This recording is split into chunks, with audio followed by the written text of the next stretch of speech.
Great. Well, hey, it's been some months since we met. So love to get some updates about anything you've been doing, learning, anything you've seen happening around you. So it could be good things, could be hard things. Yeah, what's been happening in your life, your relationships, your community, your church? Let's hear some stories. Okay, well, last night was Pancake Day. You have Pancake Day? Maybe that's a British thing, I don't know. Well, we have a lot of pancakes, but I don't know what Pancake Day is. Pancake Day is an annual event in the UK. Oh, really? At the start of Lent. So it's tradition that everybody would eat up all of their flour and eggs and make loads of pancakes at the start of Lent before the long fast. Really? So it's a Christian tradition, but it's very widely practiced by people of no faith.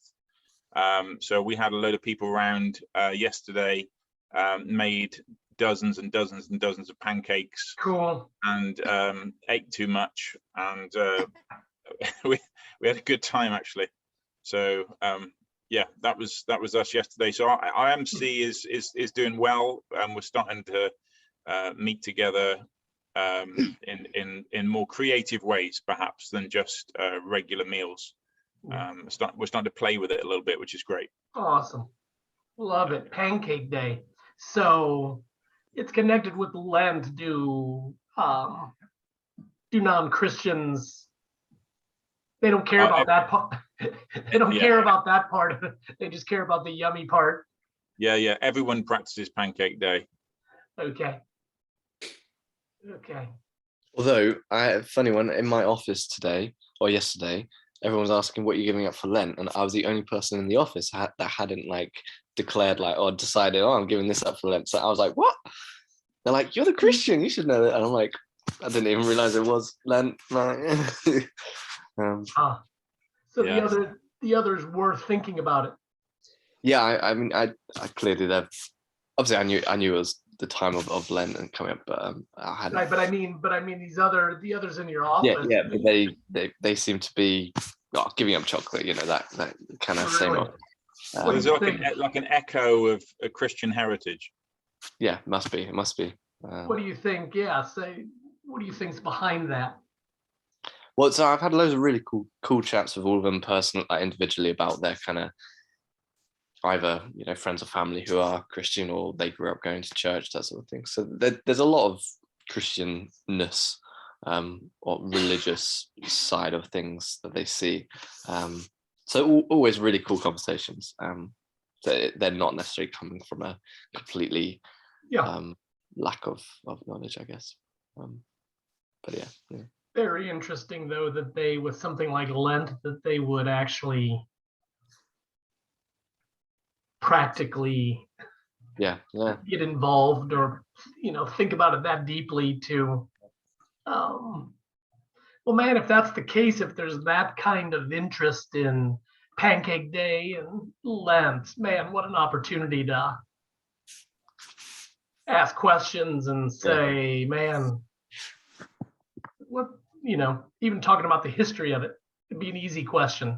Man, tell me what you know about Lent.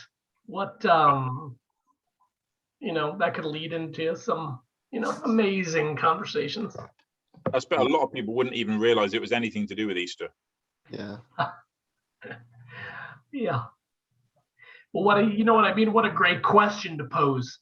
Like, why do we do Pancake Day? Like, what's the history of that? Where did that come from? What's the connection to the church? Could be some some really cool conversations. I was saying the same. I mean, I was saying I was on a call yesterday with some pastors in Belarus and also a few Russians, and just said in these kind of crises, it's such an easy opportunity to talk about bigger things, deeper things, Yeah, yeah, because they admitted people are definitely more open, more sensitive yeah. to talk about bigger, bigger life questions. So even though it's further from you guys, it's still not that far. And Yeah. I similarly would say that, that could be a talking point pretty much to anybody you meet, at the pub, wherever. Say, Yeah. how do you feel about things going on? So Yeah, yeah. So I really encourage them to say, man, point people to eternal things. Because people get, in a situation like this, people get, narrow-minded, talking about the politics, talking about the, the details of the situation, and not, as Paul says, not lifting their eyes to set their minds on things above. Yeah. We've got another interesting couple in our MC now. He's a former drug dealer in the town, and still a heroin addict. She is a recovering alcoholic, and they're in a unmarried relationship. And she is, I'm pretty much come to faith. We've not baptized her yet, but they're in this very codependent relationship. Yeah. And he's quite antagonistic. He likes to argue apologetics, all that kind of stuff, and he's quite he puts down all of her experiences to psychosis and all this kind of stuff, demeaning and all this kind of stuff. But she's just met up with some of our DNA ladies today, and she's just moving on really, really well. Do you ever come across it, when people are in a conflict like that, where she doesn't want to be feeling that she's separating from him, and or causing him to feel isolated, that it's like a codependent? What do you do with codependence like that, when one partner comes to faith and the other one isn't there? Yeah. Very, very hard. I mean, we've got a situation somewhat like that with a couple, and he's not antagonistic, but he's also, well, publicly he's not. I think behind the scenes, like in their home, he probably is a little bit more, but we've just tried to get the community around him, because a big part of the brokenness or the unbelief for him, we still don't know, but something back in his story with some church. Yeah. Deeply wounded by some Christian in some church at some point in his story. That's clear. And so what we've tried to do this past year with him is just pull him into fun, relational, hospitable situations for him to see authentic Christianity. Because the broken part of his story was seeing inauthentic Christianity. Yeah. So I think he knows the information. Like he was around a church or churches enough. Like he knows the stories, he knows that's clear. So he's not lacking knowledge he's lacking authentic Christians, authentic Christianity.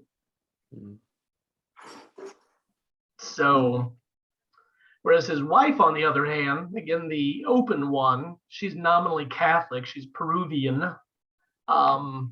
She's kind of on the other side of it. She actually is lacking the knowledge, because she heard just bits and pieces of biblical truth. from her, Catholic grandmother. One of those stories. So had just a bit of contact, bit of influence with the Catholic Church when she was living in Peru. Just enough to be a good nominal Catholic, but she's mostly lacking. She's already experienced authentic Christianity through us in how we befriended her and loved her son and spent time with them. So she loves us like she thinks we're the best, but is lacking the information at this point. So she's much more motivated at this point than he is, but we see him warming. We see him warming to everything, especially to us. Like I said, just trying to get this authentic community around him to show him how true Christians speak and relate and make decisions and parent their children. And so I think that's one of the, they have only one child, first child, and so they're trying to figure out how to parent this little guy. And I think they've been pretty impacted by watching us and the others in our gospel community in how we parent. So again, whenever it was back in his story, he had some experience of the opposite of that. And that's probably the truth. It's probably true with a lot of people around you. Yeah, same. This guy was raised Catholic and suffered somehow in that context. Yeah. The other thing. Sorry, go on. So many of the de-churched around us. I'm sure it's got to be true in the UK too, as it is in the US. But so many of the de-churched, a lot of that de-churching happened because of what I'm describing. Yeah. A lot of them had parents that claimed to be Christians, and then their life, their marriages were a wreck. How they parented was a wreck. And so they look at that and go, man, if that's what Christianity and Jesus produces in a person, in a family, in a parent, then yeah, I don't need any of that. I don't want any of that. So that is a very dominant theme, I believe, with a lot of the de-churched, is their family, or they've similarly been hurt by close friends, classmates. One of our neighbors where we lived previously, when she was like 14, group of friends in her school claimed to be Christians, treated her super poorly, I think. And that just, yeah. So this is the power of asking the question to unearth the thing behind the thing, isn't it? Yeah. The other thing we did was we recently took a bit of a risk, didn't we, Joe? And we took our MC away for a weekend away up into the wilderness. Awesome. And of course, there's nowhere to hide. We had it was nice facilities, but it was in the middle of nowhere. And so it was up on Dartmoor, if you know where that is, Theo and Daniel. Theo, I'm just reading the names, Theo and Sue. And when you see people over an extended period of time, there's nowhere to hide. So of course, people are quite leaky and stuff comes out over the washing up. And you're always teaching us, Todd, that mess is the very substance of discipleship. Yep. But it's kind of quite exciting. Absolutely. Yeah, man, getting extended time, even if you don't do it overnight, say somewhere, just even a long day together. Yeah. Just different stuff happens.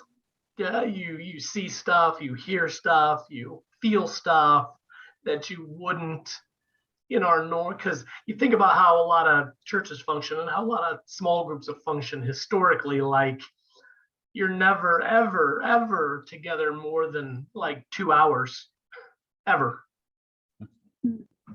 So you never see those people in beyond that 2-hour block where it's easy to hide things, cover things, project certain ways. So yeah, I love the idea.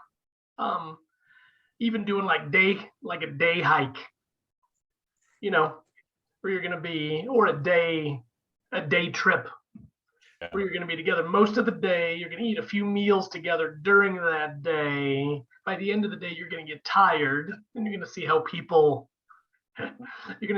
make decisions and speak when they're tired and when their kids are tired. And but it's quite refreshing because Joe and I were the oldest people there, and I think our average age was in the mid-20s. Awesome. Even with us. So it's a very young group we've got, really, and it's getting younger, if anything. So we're not. It was an opportunity to see both sides. It wasn't just. I was different to hear you. It wasn't just like the leaky sides of things. It wasn't just the real side of things that you see in a bad way. I think we had some incredible views or opportunities to view people's creativity that we would never have got to see, that what goes on deep inside their hearts. I was just thinking about Ryan, who's never really shared anything very much before about his spiritual thoughts, but in that kind of setting he felt able to share stuff, which was incredible, really. And just other people, we had a rota for helping with the washing up and the cooking, you're on duty, and when everybody's on duty. By the end of the weekend, the rota was scrapped and people were just mucking in and helping anyway. And that was, so it was a really good thing to see. Yeah. Family. A single mum and 3 daughters, and there's a whole backstory there, but they're lovely people. They came in because we gave a food parcel from the community larder to them, and they just came to a party that same day and they stayed, so they came along as well. It's only the 2nd or 3rd time they've ever been on holiday at all. And it's like just great. I mean, we're just having a blast. We're loving it. Sorry, I'm just we're having a great time. It's awesome. I just wish I discovered this years ago. Yeah. Well, one of the for next month, for the future calls, there's a few resources I want us to talk through, think through, and then the one for next month is talking about a healthy discipleship environment. And I've been using the principles from this for many years, and a couple of them are exactly what we're talking about here. One of them I name basically caring for people, caring for each other holistically. So often we don't consider the whole person. We just, again, so many churches historically have functioned in such a compartmentalized way and such an informationally driven way, where it's kind of like just deliver the information, talk it out a bit, and then head home, rather than considering, again, the whole life of a person, the whole story of a person, like you're saying, their creative side, what makes them, what gets them excited. Like, man, we were out in the woods and we saw that river, and did you see those guys when we got to the river, how excited they got, because 5 years ago they used to live by a river, but then they had to move away, and that's a part of their story. It was all the play and all the fun and all the fishing and all the swimming they did in that river where they grew up. Well, we would never know that if we just did a traditional small group, 2 hours, go home. So the holistic piece, and then another principle is there's no substitute for extended time, for time, quality time. There's no substitute. There's certain things you cannot reproduce. There's certain things you cannot experience. Apart from that, that frequent and extended time. So anyway, we'll talk more about that next month. Yeah. But yeah, I love what you're saying. It's so key. But I mean, it's so sad. So many churches that I work with, like, their people never experience that. Mm. They never experience it in any way connected with the church or with other Christians. You know, obviously they get the extended time with friends and who might be Christian, and you know, there's that going on. But so many Christians don't ever experience that depth of relationship, that quality of relationship. So yeah, those things you're describing, Pancake Day and the trip away, and man, keep going with that stuff. Yeah, we asked the kids, you know, how they score the weekend, and they were like 10. I want to do it again. You know, so that's the kind of feedback you want. Yeah. Good for you. No, it was great fun. It's a Good for privilege. you. I think we're meeting people faster than we can disciple them. I think the danger is that we could easily, there's so many people hungry in the community that we could easily grow 50, 60 people, and we've just done a traditional church plant, and then we have to come up with a rota as to what to do with the kids. And it's like, I think the challenge is to how to be scalable, how to grow leaders quick enough for the deluge of people that are heading our way. Yeah, good. It's a good problem to have.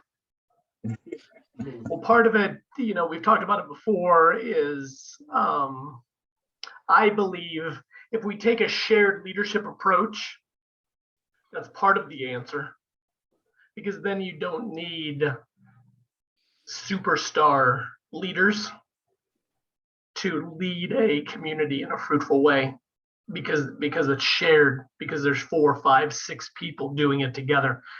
In that case, you can also name or release people to be leaders quicker, because they don't have to reach, again, the super Christian capacity before they start leading a new community. It's like, no, you just need to be here, because you're going to be doing it with others, and we're going to be helping oversee and coach you. So, you know, you just need to be consistent, faithful, walking with Jesus. Like, that's enough, and we'll help you. But you're going to be doing it with others, so you just need to play your part, and they'll play their part, and they'll play their part. Together, there will be enough leadership to make it, you know, to make it work, to make it fruitful. Mm. So I think those two things, the shared leadership reality is key, and then giving people responsibility sooner. Yeah, one thing I have been saying is I think we're giving Jesus back to ordinary people, and you know, it's not, we're not used to that. We're not used to releasing. It feels a little bit subversive in a way, if I'm honest, because it stands against that whole hierarchical kind of church leadership thing, and everyone gets to play, which is great. Well, also, I mean, our history, our tradition is that, you know, somebody's got to be around for like 4 or 5 years. We've got to watch them. We've got to watch them for 4 or 5 years before we're sure, absolutely sure they're not going to make a mess of things. Then we can let them have a little bit of responsibility. But you got to be around 4 or 5 years and prove yourself for 4 or 5 years. And we've just got the church has a bad, I think, track record of inviting people in properly to responsibility.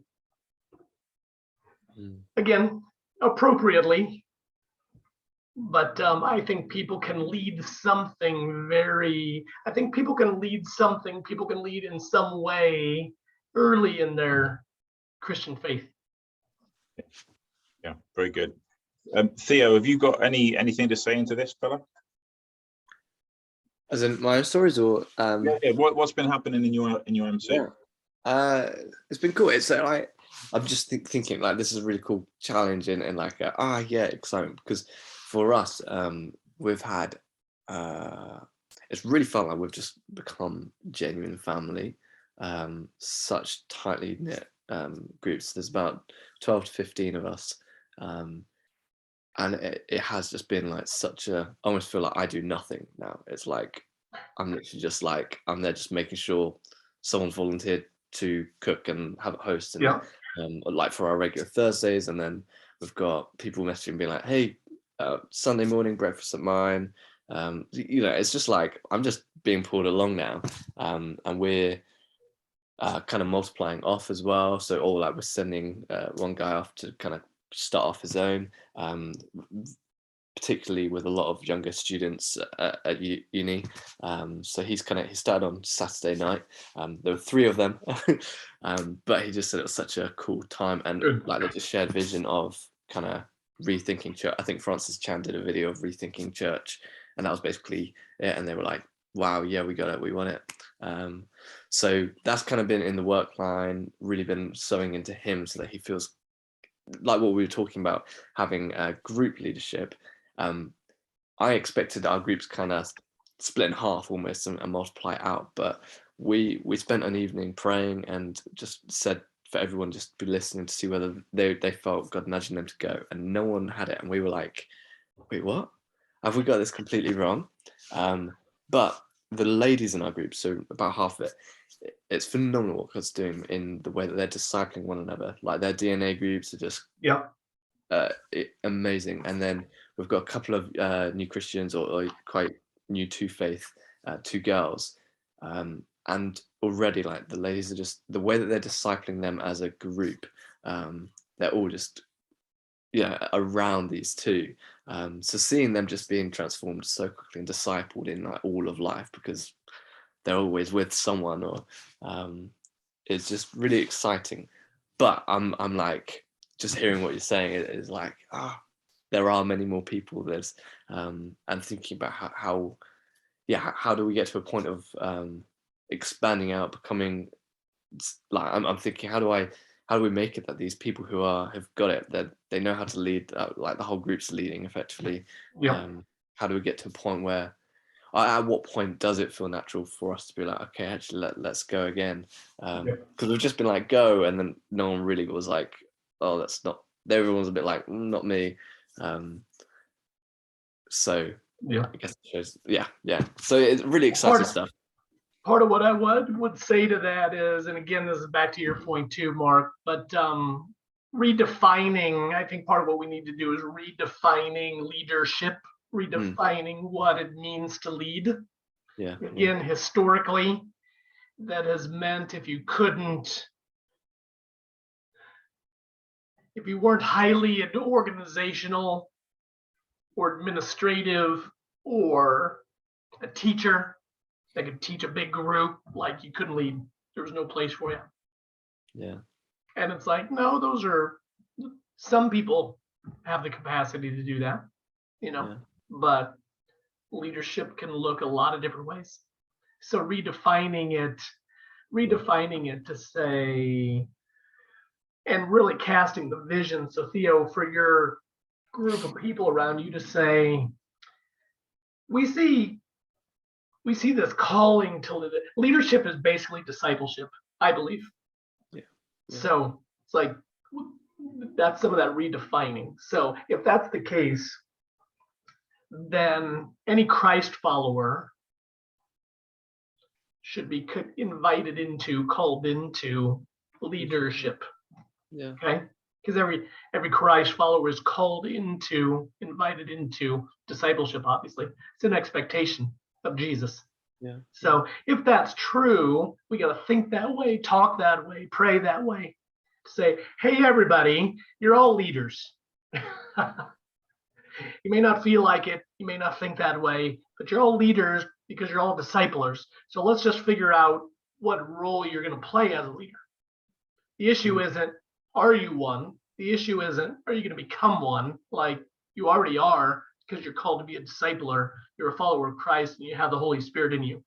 So let's just assume everybody sitting in the room is already a leader. Could be a baby leader, but everybody's already a leader. So if you're already a leader, let's just figure out in this next season how you use your gifts, your personality, your experience to lead.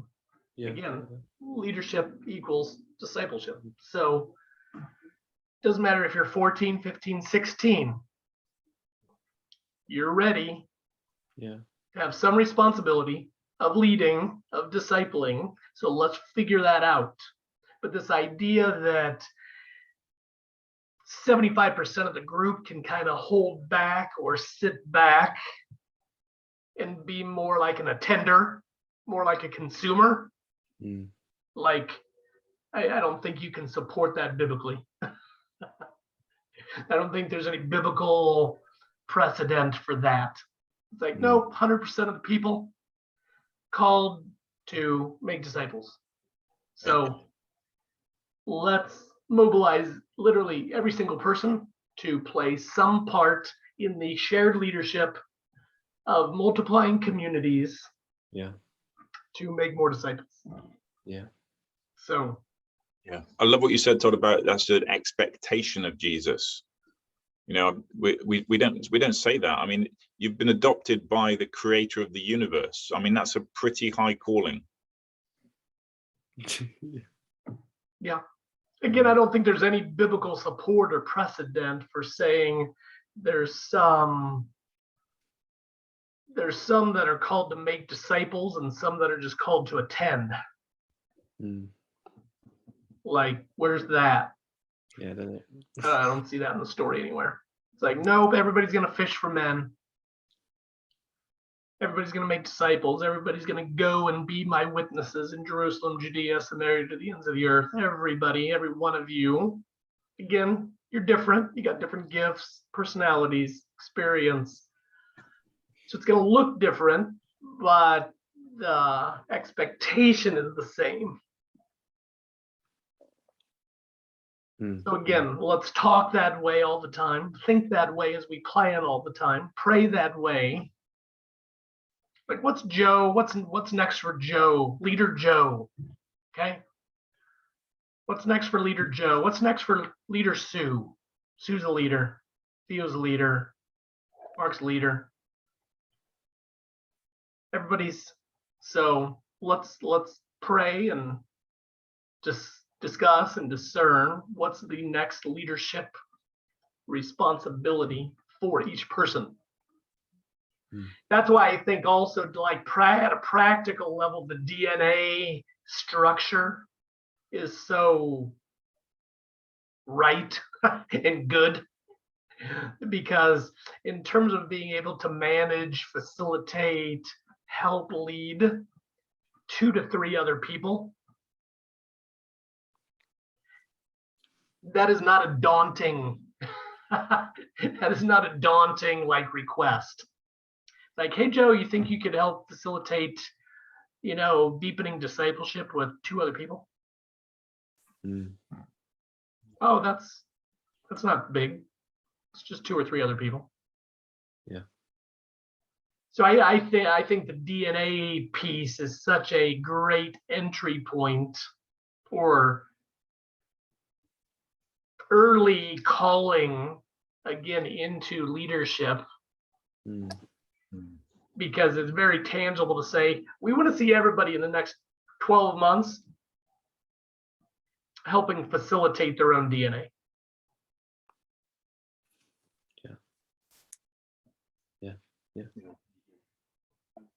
The best definitions of leadership.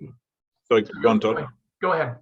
I was going to say, one of the best leadership definitions I've ever heard is that a leader can see things that other people can't. And I guess we can see Christ when most of the people around us can't.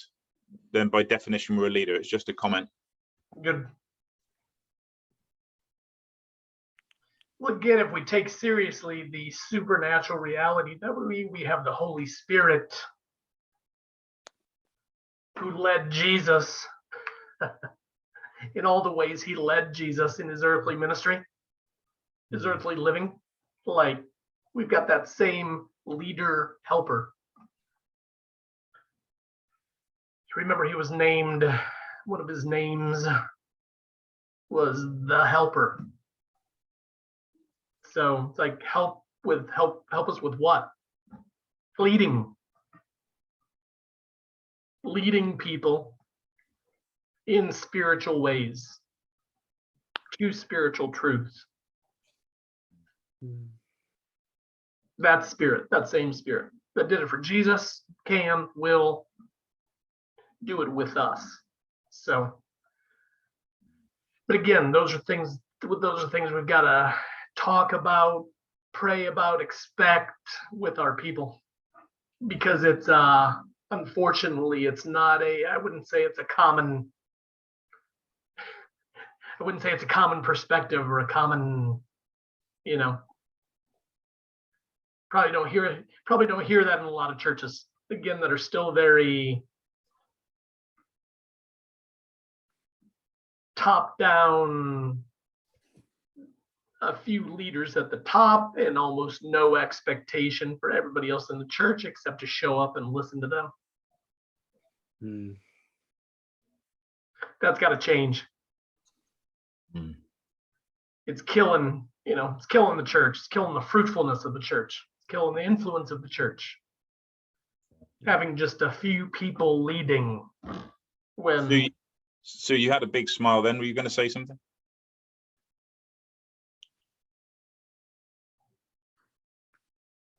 Oh, I was just going to say I agree with you all completely.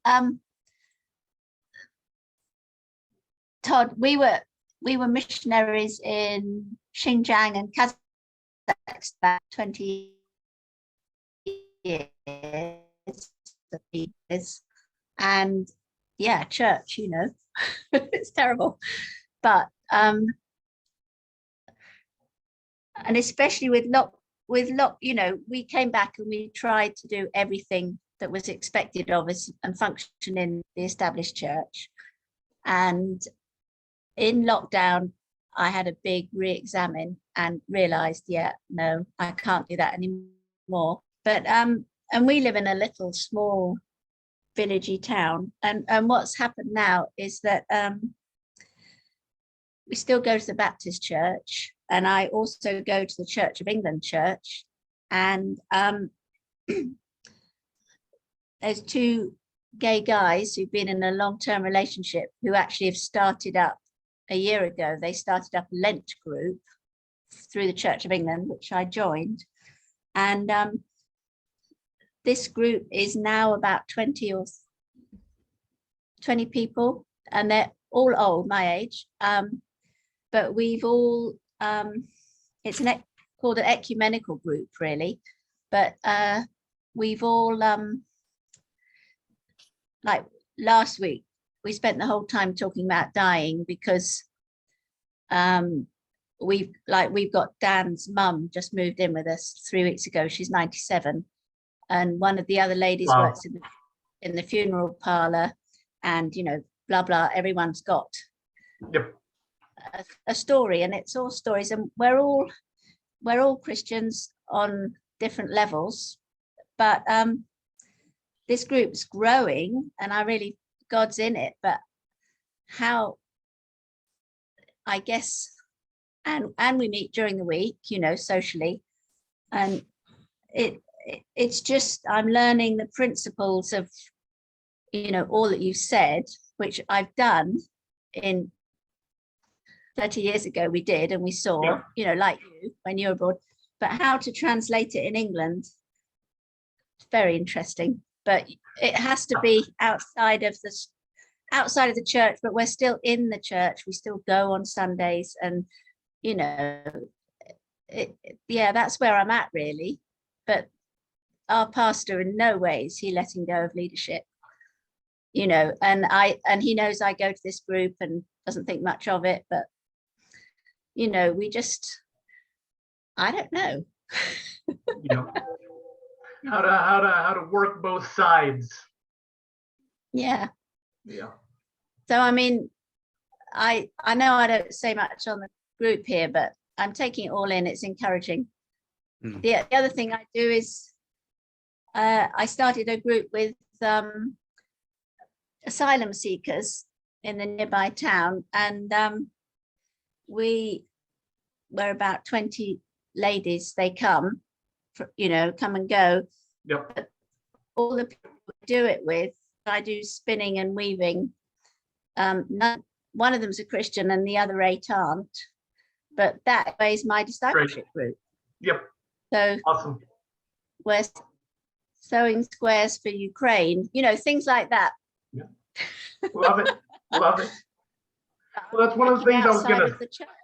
That's one of the things I was gonna say. In a lot of traditional situations, depending on how stuck they are, I will often tell people you have the freedom to do a lot of things outside the church. Go and do them. Yeah. Don't let this idea that the church doesn't want you to do that stop you from doing what you're feeling called to do, what you see you can do. So again, unfortunately, that's what I see with a lot of traditional churches. People want more, see the opportunity to do more, and but never do it because of some fear or some hesitation, because the church might not like it. So sounds like these other opportunities, Sue, are great. Keep going with those. And again, with this group of asylum seekers, if you had one or two other Christians that could join you, then you're gonna be able to influence these other women together, so it's not just you. I know. That'd be my only encouragement there, is to say, again, it's always better when we're doing it together with at least a few other believers. Just because of that, we've just got more capacity to love and serve and influence. So, and I know, and I know exactly what you're saying. There's one lady, she's just recovering from cancer, so she's come back. She's a Christian, but yeah, I agree. Where are they? help her find some helpers, Mark. Yeah. Sue, it's just picking up on one thing that you said there. One thing that's really come to us is that whatever MC is not a modified church group. It's in the community. It's right far out in the community. You know, this in thinking in military terms, you know, Ord Wingate pioneered this with the Chindits in 1943 in the Second World War, where they went deep into Japanese-held territory, and they created a stronghold in as a sort of a base to work from. And it was, I mean, the American military used this to great effect in the Vietnam War as well. This idea of like parachuting a group of people deep behind enemy lines with the equipment and the resources that they need to not be dislodged, and to be a thorn in the enemy's side there. It's really a powerful picture. But I think, you know, these are, I keep trying to explain, these are not modified church groups. They're in the community. They're right out in the community. And So does that make sense, Todd, is what I'm saying there? Yeah, because I was thinking about her original thought with the Lent group, and I was like, so probably half to 2/3 of that Lent group is probably, like you said, it's traditional. It's a traditional formal church group. Not bad, just very limited, but there could be a segment, there could be 4, 5, 6, 7 people that want more, that are ready to do more together. And so you could even, if you haven't already, identify who those are, and then like make it more like a missional community. Yeah. Does that make sense? Yeah.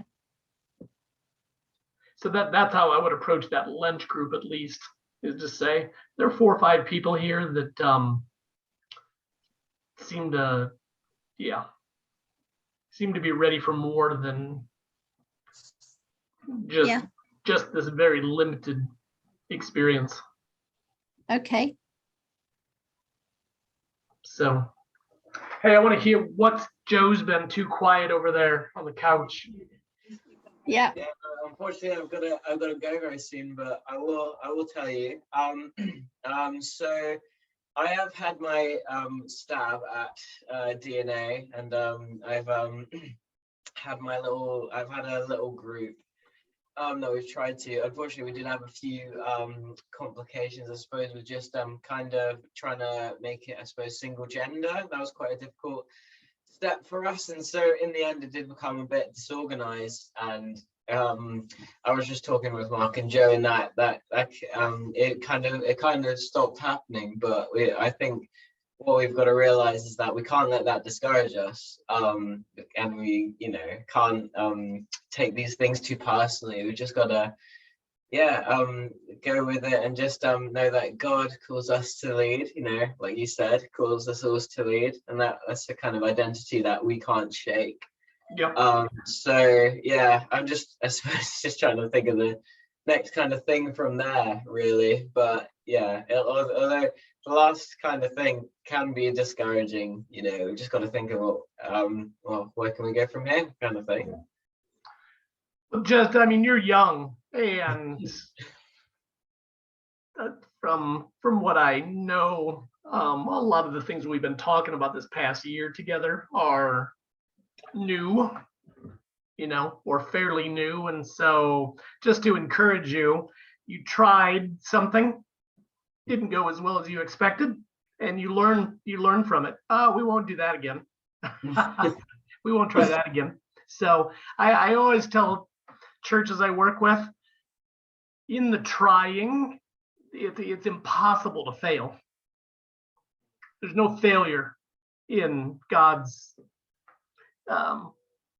kingdom, in God's system. There's no failure because there's always learning. So if there's always learning, there's never failure. So as long as we're learning, that's the point. So you learned 1 thing, 2 things, 5 things from this last experience. You will lead differently. You will lead better next time.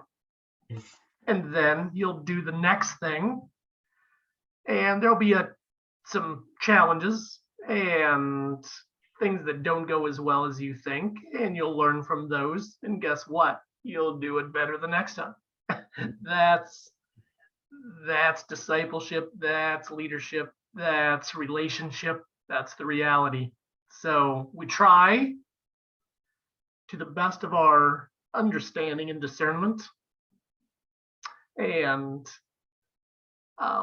we learn from it, and then we keep building on it. And over time, but again, you haven't been engaged in these things very long. Over time, and sometimes it takes longer time, you get better and more confident and more clear in your leadership, more competent in your ability to speak, teach, organize, lead, and that grows over time. But so I'd say keep going, keep trying, and give it plenty of time, and give yourself plenty of grace, and give those around you plenty of grace, because they're learning too. So you may be super discouraged, like, what's wrong with them? Like, they're so whatever, not committed, or like, what's wrong with them? So same thing. They're on the journey. towards Jesus. Mm.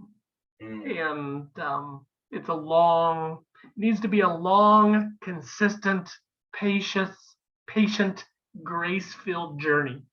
Mm. Consistent and grace-filled. That's great. Thank you so much. We've got to go now so we don't miss our train. Yeah, he's got a treat. He's going to get his train back to the next town. But Todd, you'll know that from another conversation. See you guys.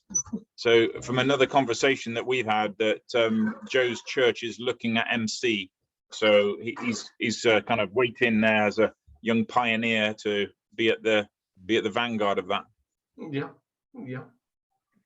And similar, I mean, you guys have heard me tell the stories from some of the Eastern European, countries where I've worked.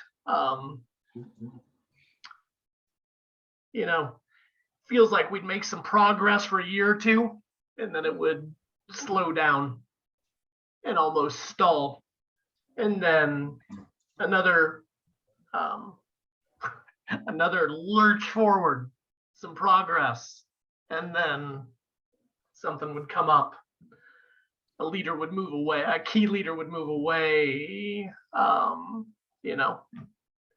But again, over time, when I look at the situation in Romania, in the Czech Republic, in Latvia, incredible change, big picture over time. And if you get bogged down in the little discouragements, if you get bogged down in the little failures, or again, there's no failure in what seems like failure, we've got to keep the long view. We've got to keep the big view. We've got to remember that if we're consistent, faithful, in a healthy direction over time, it will, I believe, every time, I believe it will bear fruit. Yeah. And I love the measuring success by the depth of relationship. It's kind of like what we just go for. So then it takes any pressure of it being like, oh, we're multiplying, we're getting bigger numbers. It's then like, well, this is the thing. Even if someone key goes, it's like, well, the depth of love is the thing that is success. We have had success, Yep. And because that's that's just going to continue growing. Which is where even think about this, I'm like, we're not, there's so much more that we could be going out, but knowing that it's kind of such a, well, I was going to say everlasting, but it's just like always self-fruit producing is what we're like investing in the depth. That's just going to keep bearing fruit. That will last. Depth and quality always wins. Yeah. Depth and quality over time always bears fruit. Yeah. I don't know if you guys do much gardening or, but we do a fair amount here with our kids, and it's really fun. But I mean, think about the plant world. If you've got a lot, you could have a whole garden full of mediocre plants. What's that going to get you? Is that going to get you any yummy produce? Nope. Lots of weeds. You could have 100 plants in the garden that are just mediocre. It's just like, wow, look at all those plants. Isn't that great? Got a whole garden full. We've got a whole church full. We've got a whole church full of mediocre. Isn't that great? Not really. I'd rather have 10 over here that are beautiful and flourishing and producing yummy, big strawberries or whatever the thing is. So we're almost released from the tyranny of numbers, aren't we? Because it's what are we measuring? And I think as I've heard you say that, Theo, I think what we're measuring is how much does this group feel like heaven? Yeah. That's really, if we can get that right, the rest will take care of itself. And it's releasing ourselves from that performance anxiety is part of the abundant life, that it's not on us to do that. You know, I think there's still the practical question of, you know, we don't want to invite people too quickly that we just grow fat, and we're not growing fit. Yeah. Pendulum. Yeah. And I believe when there is true health, you know, when there is the depth, when there is the, I believe it's always going to influence outside anyway. So, again, the timing, the timeline might not be, again, we're so in our Western mindset, factory, fast, microwave, numbers, you know, bottom line in business. Like, we're so driven by that. It's horrible. Yeah. Honestly, it's horrible in terms of discipleship and kingdom, and it's just not a good approach. So, but I believe on the other side of that, again, when we get depth and health and flourishing people, like non-Christians are going to want to be around those kinds of people. They're going to want to listen to those kinds of people. They're going to want to be in relationship with those kinds of people. So you are going to draw some numbers, because again, quality is attractive. Flourishing is attractive. It draws people. Todd, can I ask you a question? I mean, there's more than just doing the right things, though, isn't it? Because we started to notice little signs and wonders in the community that was hold on a minute, we've never seen anything like this. So part of it is aligning ourselves with the Lord's will, and actually seeing him move in ways that we can't predict or understand. So is there anything like you can tell us about, you know, how MC is actually aligning ourselves with the heart of God, and we then see more things happen that we can't explain? I mean, I think you. Is that, I mean, I think you answered. Yes, absolutely. Is that a thing? Do you see that globally? Yeah, absolutely. So that's why I also was trying to emphasize the timing of things. Like, we don't control it. Yeah, again, certain situations I can point to in the Czech Republic, it's kind of like, why'd that take 10 years? They were doing all the right things. Why'd that take 10 years to blossom? Yeah. And a situation over here in Romania, like, why'd that take 2 years? They didn't do anything different than the 10 years. Like, it's God's timing, mystery. But then absolutely, Mark, that's why I try to I told guys in Belarus yesterday, like, you know, we can, all this talking, we need to talk, you know, we need to talk things out, obviously, but the supernatural necessity in it all is the main thing.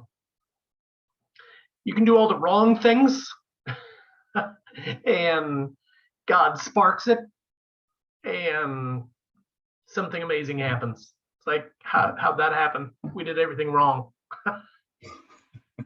And you can do everything right,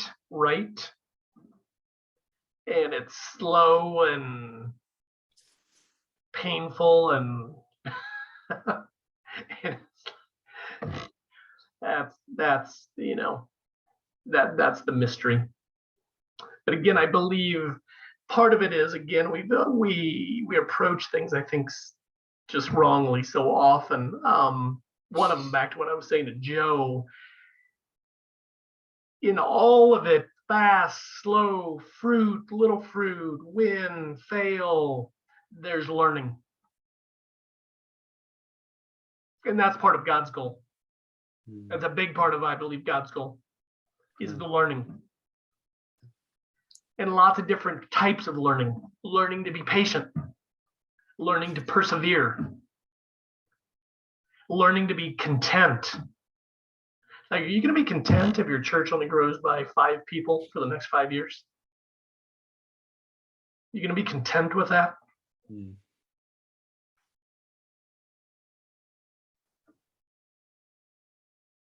So what God is trying to produce in his people is often different than our fast, success-driven, and I would say false success driven cultures, Western cultures. Or it's probably, I mean, it's not just Western, it's pretty much all over the world. So it's just human tendencies. Yeah. So again, quality. So commit to quality, commit to long-term, patient, grace-filled relationship. Keep expectations high, because Jesus had high expectations. You want to follow me? Take up your cross. You want to follow me? Lay down your life. You want to follow me? Plan on dying. Yeah. So we need to keep expectations high, and again, high not like in a shocking or guilting sense, but high like in an empowering way. Like, hey, all of you, you're amazing. You know that? The God of the universe loves you. The God of the universe has saved you. The God of the universe has put his spirit in you. So you're all amazing. Let's just start there. And he's got a calling on your life to be about building his kingdom. All of you. How cool is that? Mm.